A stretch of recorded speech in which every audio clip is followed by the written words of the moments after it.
You are listening to the Stop Binge Eating podcast with Kirsten Sarfty, episode number 224.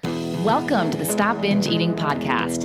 It's time for you to end your food obsession and begin feeling confident and in control around food. You are absolutely capable of eliminating binge eating from your life, and I'm going to show you how by giving you simple tools and insights that you can apply in your own life. I'm your host, Kirsten Sarfty. Now let's get to it. Hi, how's it going? I'm doing great. Things are great. And I am gearing up for the next round of the Stop Binge Eating Group Coaching Program. It's coming soon. And the one that's in progress now that started in August has been so amazing. People in there are killing it. It has been so awesome watching them progress and change their eating, change themselves, change their minds, change so many things I can't even tell you. People who were very doubtful of themselves at first have proven to themselves that they can do this and are making it happen. I couldn't love it more.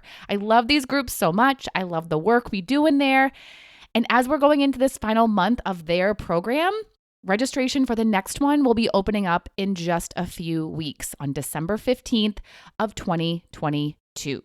So if you want to get in on it, go to coachker.com/group to get all the info and sign up for the waitlist so you can get notified in your inbox as soon as it opens. I have no doubt you can stop binge eating. Let's make it happen together as a team. Get ready. It's going to be awesome. And now let's talk about intermittent fasting. By now, I think we've all heard about it, but in case you haven't, it's basically alternating between eating and fasting on a regular schedule. And fasting is a period of time when you're not eating, and it's typically considered fasting when you're not eating for 8 or more hours. So when you research intermittent fasting, you're going to find suggestions for how to time your eating and your fasting, but not what or how much to eat during your eating window.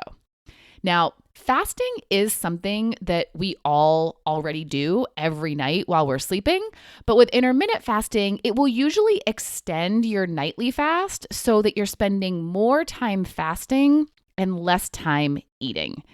There's been studies done that show it may help with diet-related diseases and may have health benefits, but they're not conclusive in saying that it does.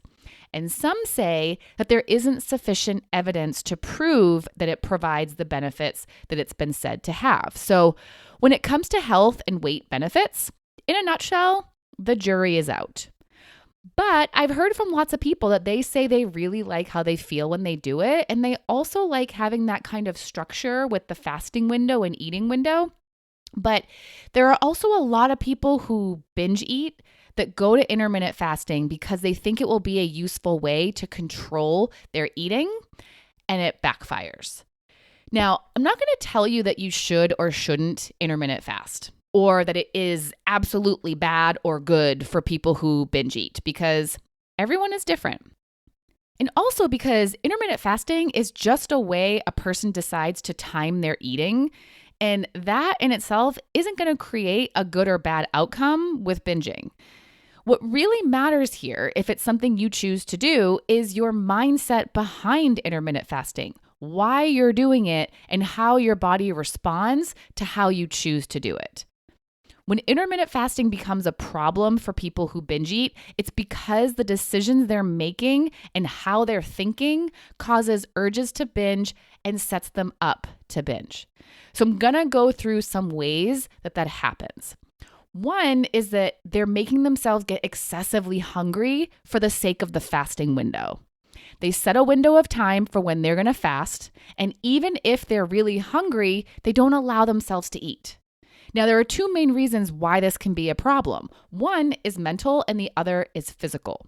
The physical problem is that if you're not giving your body what it's asking for, it's going to stop asking and start urging. You're going to create physical deprivation urges, which is one of the reasons why so many people start binging in the first place. They're under eating, so their brain compensates by urging them to overeat, which can snowball into a binge. So if you're deciding to eat according to a certain eating schedule and it doesn't align with your body's needs, you may experience urges, and the intensity of those urges to eat will depend on how long you do this for or how intense the hunger gets. And then there's the mental reason. You're telling yourself you can't eat. As soon as you start telling yourself that you can't do something you want to do or that your body wants to do, it's not going to feel good.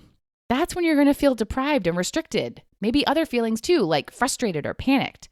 If you want to be relaxed with your eating and have freedom with food, those are not the kinds of feelings to be feeling.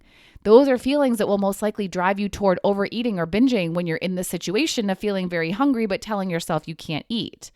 So with intermittent fasting and with eating in general, even if you're not doing any kind of fasting protocol, it's important that if you struggle with binge eating, that you're not creating deprivation urges for yourself by telling yourself you can't eat when you actually can eat. You're just not allowing yourself to eat, and by repeatedly not giving your body what it's asking for. So that's why having those set eating windows with intermittent fasting can be a problem for people who binge eat. When you're working on stopping binge eating, it's so important to allow yourself to eat when your body is asking for food. So whether you're doing intermittent fasting or you just have rules about when you do and don't allow yourself to eat, it's probably best if you give yourself some wiggle room to make exceptions when your body is asking for them. So next, on a kind of similar note as what I just talked about, there's another way that intermittent fasting can be setting people up for a binge as it pertains to deprivation. What happens if you are invited to a social event that falls outside of your eating window and that social event has food that you want to eat? Again, you might start telling yourself you can't eat it, which will cause you to feel deprived, or you may start feeling resentful or jealous or self-pity as everyone else is eating what you want to be eating.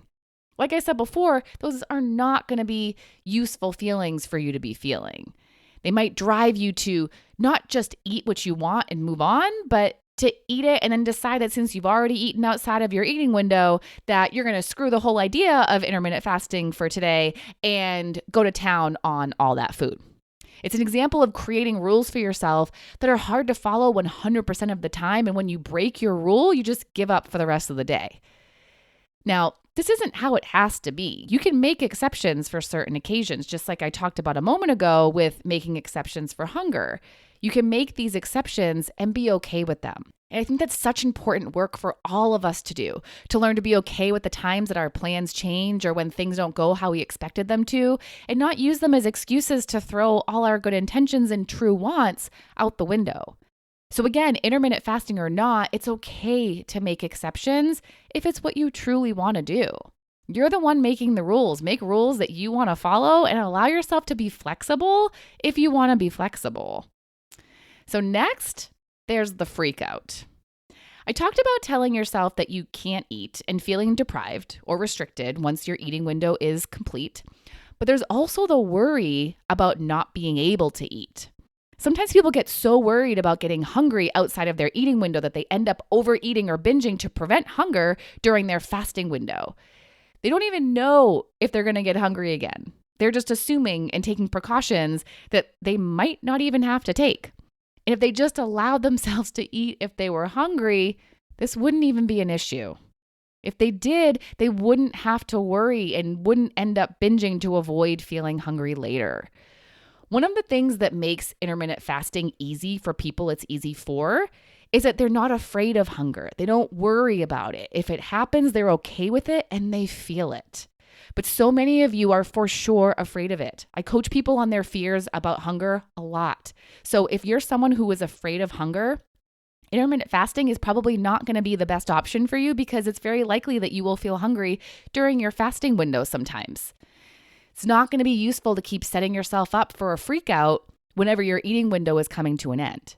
And to tack one more thing onto that, there's the pleasure factor as well, where you got to get as much eating pleasure in as you can now because your window of eating for pleasure is closing. All of this that I'm talking about here, the worry about hunger and the worry about the pleasure ending, can lead to overeating and binging if you want to get in as much pleasure and fuel as you can while in your mind, it's still okay to do it because you only have so much time to eat within your eating window. If there was no eating window, if your eating window was endless because there is no time limit, then you wouldn't have to freak out about this kind of restriction. Now, people do freak out even if there is no time limit. People will still want to get in as much eating pleasure as they can and will worry about getting hungry later. But having a set eating window can just give you one more reason to freak out about it. And next, I want to talk about using intermittent fasting as a way to justify binging. When some people have this large fasting window and a smaller eating window, they tell themselves it's okay to eat a lot, even though they're not hungry, because they have to get all their eating in for the day during this time. So instead of spreading out the eating, they might have one small or regular size meal and then one large meal that could be considered a binge size meal. Or they just graze throughout the eating window and the grazing snowballs into binge behaviors. But in their mind, it's okay because they're going to stop when it's time to stop eating at the end of their eating window, or it's okay because they have to get all their food in during their eating window, or it's okay because they're then going to fast for however many hours. Now, I do want to say that eating in these ways, having a small and a large meal or grazing all day, are not inherently bad, but you got to watch your mindset behind it. Do you like eating this way? Do you feel good when you do it? Does your body respond well to it? Do you feel in control when you're eating? Do you feel relaxed about your eating most of the time? And the big question, are you doing this so you can plan binges and justify binges? If you want to stop binge eating, you got to stop justifying it and finding sneaky ways to make it seem okay if it's not really okay with you. If it is okay with you, then great, do it. But if it's not, make sure that you're not creating eating rules along with fasting rules that are going to keep you doing it. So those are some things for you to think about if you do intermittent fast or have toyed with the idea of trying it out. But also know that if you're considering doing it as a way to control your binges, it isn't going to be the magical solution for making that happen, and you don't need it. If you think about it, all that intermittent fasting is doing for you, which it actually isn't doing it, you're doing it, is making a decision about when you will and won't eat. You can, and you already do, make that decision without having the structure of eating and fasting windows. You're already deciding when you will and won't eat. With intermittent fasting, you're making that decision and you have a reason behind it that you like because you want to adhere to the fasting schedule that you set.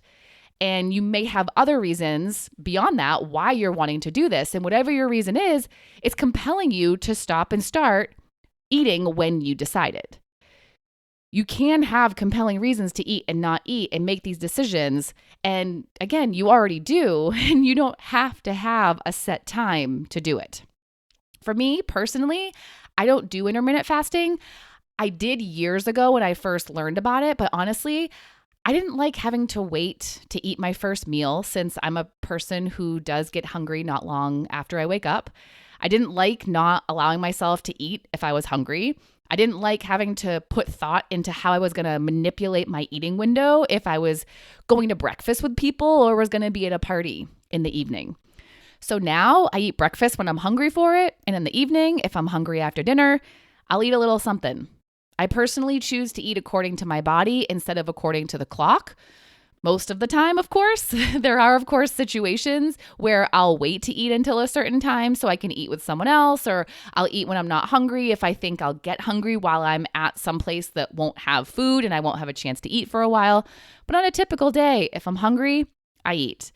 And that's just me. You get to choose for you and what you think works best for you. Maybe you love having those time limits and it helps you. Awesome.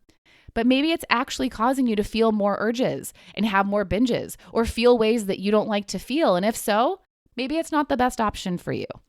You get to decide, and I just wanted to point out some things to look for and for you to think about in this episode here. So I hope this helps you decide if intermittent fasting is right for you or not. And if it's not, try coming up with a way of eating that you think will work well for you. Consider what would work best for you and your body and try some things out. It's all your decision to make. You have the freedom to choose. Choose what you like best and what helps you the most. All right? Have a wonderful day. I'll talk to you again soon. Bye-bye. Thank you for listening to the Stop Binge Eating podcast. If you like what you heard today and you want more, go to coachkir.com/free. That's COACHKIR.com/free to get some awesome free stuff to help you stop binge eating.